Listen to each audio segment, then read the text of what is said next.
L'invité du matin avec Toyota Location. Louez votre Toyota Hilux à partir de 5 500 francs par jour seulement. Bonjour Gilles Ménage. Bonjour Nicolas Legrand. On en parlait à l'instant dans le point sur l'information avec Isabelle Pelletier, ce train de mesures pour sauver la CLR. Et pour en parler, vous recevez le président du syndicat des retraités. Alors c'est un projet de train de mesure qui a été voté hier puisqu'il y aura une loi de pays. Bonjour Dominique Frontier. Bonjour. Qui a été voté hier. L'ensemble du projet de loi de pays sera présenté, examiné par le Congrès le 22 août prochain. On va y revenir dans un instant sur ces mesures. Je voudrais d'abord qu'on fasse un point à destination de tous les retraités du territoire sur la situation réelle de la CLR. Vous pensez qu'au mois d'août, les pensions vont pouvoir être payées ? Alors, je pense qu'au mois d'août, les pensions vont être payées parce que grâce à l'État français, il faut toujours remercier l'État qui nous avait donné 2 160 millions et là, il nous redonne 630 millions. De plus, l'OPT et le vice-rectorat vont faire une avance de cotisation de 2 mois. Ça va nous permettre, je pense, de tenir le choc du mois d'août. Par contre, après septembre, ces deux gros employeurs publics ont déjà payé, donc ils ne paieront plus pendant 2 mois. Là, je pense qu'on va avoir des difficultés. Ça veut dire qu'il y a un risque réel. Ah, il est plus que réel. Je rappelle simplement qu'au mois de novembre, la directrice a écrit qu'elle ne pouvait pas payer les pensions en novembre et qu'elle a pu les payer grâce à la dotation de l'État des fameux 2 160 millions. En novembre l'année dernière, elle ne pouvait pas payer les pensions. On rappelle que les pensions, c'est 1,8 milliard tous les mois, c'est ça ? Exactement. Revenons à présent sur ce qui a donc été voté hier au Congrès, plus 1% pour les cotisations des actifs, moins 3% sur une minoration de 3% des pensions pour les retraités, ce qui fait en réalité 9%, puisque vous aviez déjà eu 6% avant. Alors, exactement. Il faut dire qu'on avait eu 5% dans un premier temps grâce à l'UTFE-CGC qui l'avait demandé. Ensuite, on a redemandé encore un effort aux retraités, on nous a rajouté 1%, et maintenant on nous rajoute 3%, c'est-à-dire qu'on va arriver à 9% de minoration de nos pensions. On tape sur les retraités parce qu'ils savent pertinemment qu'on ne peut pas bloquer un service, qu'on peut pas... Notre seul moyen de pression, c'est notre petit bulletin électoral. Il y a une mesure qui a été retoquée hier par les élus en revanche, qui était celle qui consistait à dire si on n'a pas la trésorerie pour payer toutes les pensions, on paiera un petit peu, on paiera au prorata de ce qu'il y a en caisse. Alors ça, ce que vous dites, c'est que ce n'était pas une mesure légale. Alors c'était tout à fait illégal et je l'avais signalé au dernier conseil d'administration. Et la trésorière des établissements publics l'a redit pour la énième fois. Les règles métropolitaines lui imposent de qui payer... Qui s'appliquent en matière de gestion des... Qui s'appelle, puisqu'on a un contrôle par l'État. Elle est obligée de payer les pensions que lorsqu'elle a la totalité de la somme. Elle ne peut pas différer. Donc on voulait faire voter aux élus un texte illégal. Je trouve ça fort de café. Ce qui veut dire que les pensions ne peuvent pas être payées au prorata, on est bien d'accord, puisque c'est illégal. En revanche, il peut y avoir quelques jours de délai. Ça a déjà été le cas et ce sera peut-être même le cas le mois prochain. Ah ben c'est depuis, je vais dire, 3 mois. D'habitude, on était payé nos pensions aux environs du 22 de chaque mois. Ça a été quelques jours décalé. Et la dernière fois, au mois de juillet, ça a été le 31 juillet. Alors revenons à présent sur ce qui s'est passé hier au Congrès, donc les mesures qui ont été votées par les élus. On a entendu quasiment la totalité des groupes politiques dire on n'est pas content de voter ça, c'est pas normal de s'en prendre aux retraités. Ils l'ont voté en fait, c'est ce qu'ils ont tous dit, en raison de l'urgence. Qu'est-ce que vous pensez de ça ? Alors, j'ai vécu un moment inoubliable hier au Congrès. Alors d'abord, on a eu droit à une citation en wallisien de mon président. J'ai trouvé ça fort de café par 3 fois. Heureusement qu'il a traduit parce que on n'avait rien compris. Et surtout, le bal des faux culs. Parce que si on en est arrivé là, les grands responsables, ce sont les élus du territoire, qui depuis 2001 n'ont jamais voulu prendre les mesures préconisées par les actuaires ou préconisées surtout par la Chambre territoriale des comptes. Oui, on va rappeler que la Chambre territoriale des comptes a fait pas moins de 2 rapports en 2011 et en 2021. Alors, qu'est-ce qu'ils disaient ces rapports à l'époque ? Ah ben écoutez, c'est flagrant. Voilà ce qu'il disait en 2011. De plus, selon ces études, un épuisement du portefeuille de la CLR pourrait intervenir au plus tôt en 2017 ou au plus tard en 2024. On y est. Afin d'éviter des mesures trop radicales, il est recommandé de ne pas différer plus longtemps la mise en place d'un nouveau plan de réforme. Ça, c'était en 2011. En 2021, ils disent un assèchement de la trésorerie entre 2022 et 2023 est probable si aucune mesure n'est prise. Ça veut dire que Attendez, une petite minute. Je vais aussi vous rajouter l'adoption des mesures sans définition d'objectifs ni suivi de résultats. Cependant, comme pour les précédentes réformes, les mesures ont été prises à l'aveuglette sans que soit définie une perspective financière du régime.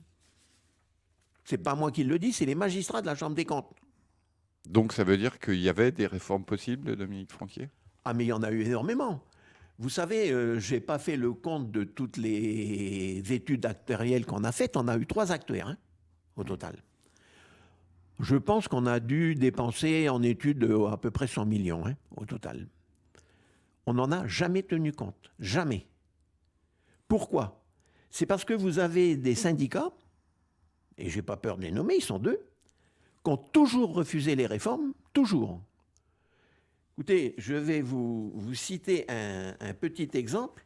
En décembre 2005, voilà ce que disait la Fédé, que les seules mesures d'augmentation de cotisation et de participation des retraités permettent un portefeuille créditeur, comme nous l'affirmons depuis des mois, jusqu'en 2040.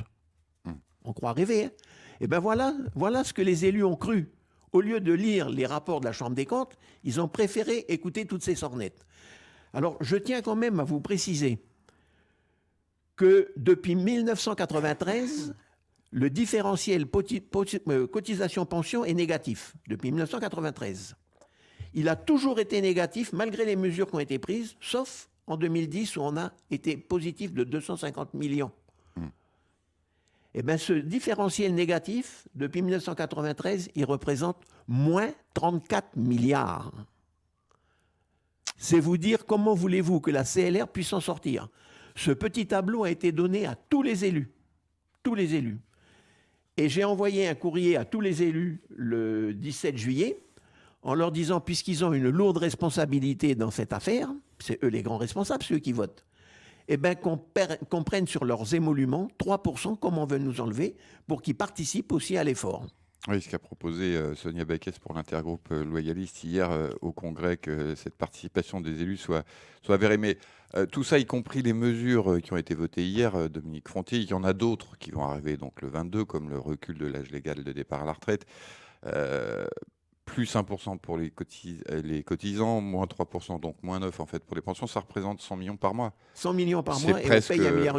Voilà, donc on ne va pas appeler ça une mesurette, mais enfin c'est pas ça qui va sauver la CLR. Qu'est-ce qui peut sauver la CLR aujourd'hui? Je suis très pessimiste, parce que nous n'avons plus de réserve.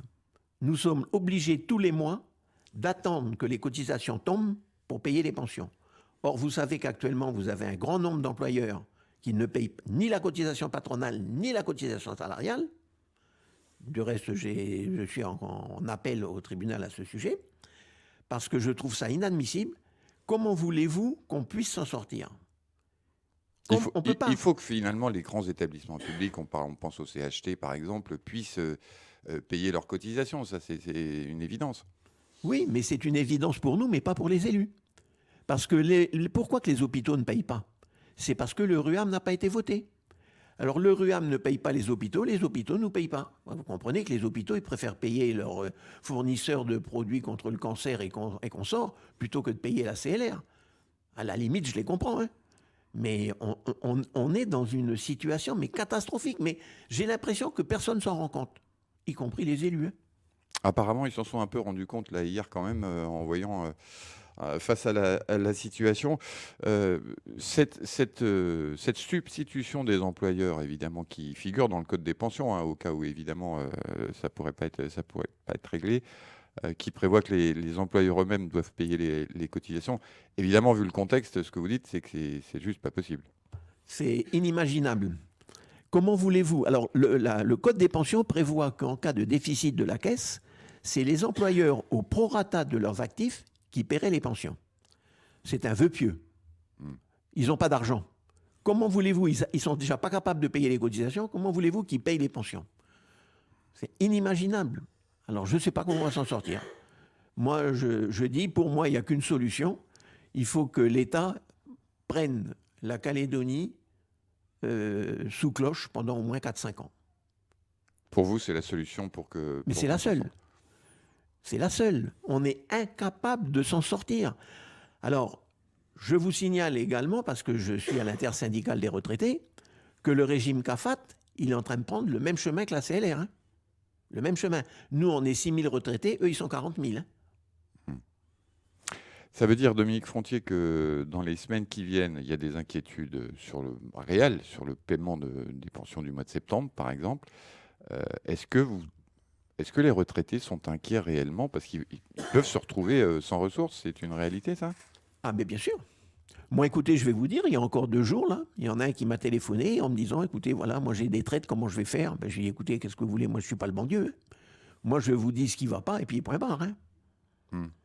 C'est moins 9% pour tout le monde. Est-ce que ça aurait pas pu être fait un peu différemment? C'est-à-dire que il y a évidemment des gens qui ont des retraites importantes, d'autres qui ont des petites retraites. Alors, est-ce que le fait que tout le monde soit à moins 9, c'est pas un peu injuste, ça? Ah ben écoutez, j'ai fait une proposition par écrite au dernier conseil d'administration qu'on minorait les pensions en fonction du montant de la pension.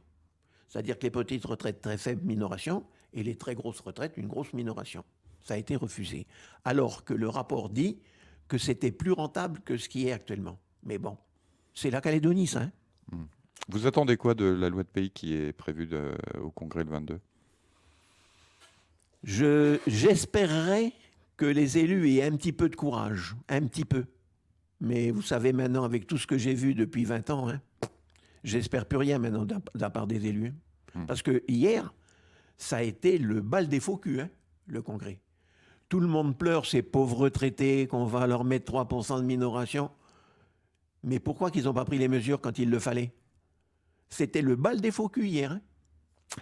Dominique Frontier, présidente du syndicat des retraités, merci d'avoir été avec nous ce matin. Une interview que vous Je vous pourrez remercie.